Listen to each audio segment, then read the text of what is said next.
ॐ श्री परमात्मने नमः। अथ पञ्चमोऽध्यायः। कर्मसन्न्यासयोगः। अर्जुन उवाच सन्न्यासं कर्मणां कृष्ण पुनर्योगं च शंससि यच्छ्रेययेतयोरेकं तन्मे ब्रूहि सुनिश्चितम्। श्रीभगवानुवाच सन्न्यासः कर्मयोगश्च निःश्रेयसकरावुभौ तयोस्तु कर्मसन्न्यासात् कर्मयोगो विशिष्यते।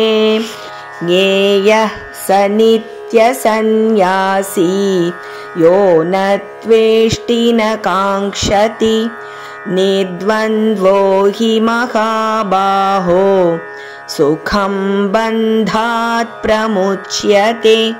सांख्ययोगौ पृथक् बालाः प्रवतन्ति न पण्डिताः एकमप्यास्थितः सम्यक् उभयोर्विन्दते फलम्। यत्साङ्ख्यैः प्राप्यते स्थानं तद्योगैरपि गम्यते।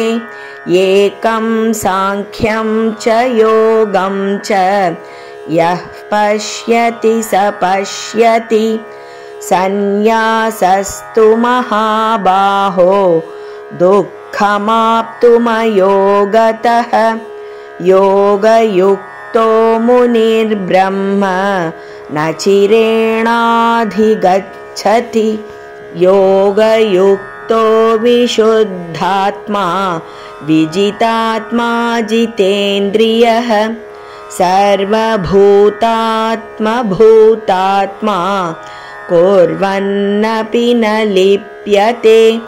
नैव किञ्चित् करोमीति युक्तो मन्येत तत्त्ववित्।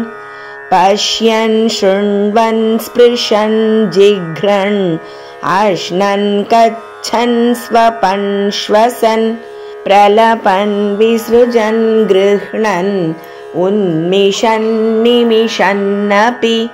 इन्द्रियाणीन्द्रियार्थेषु वर्तन्त इति धारयन् ब्रह्मण्याधाय कर्माणि सङ्गं त्यक्त्वा करोति यः लिप्यतेन स पापेण पद्मपत्रमिवाम्भसा।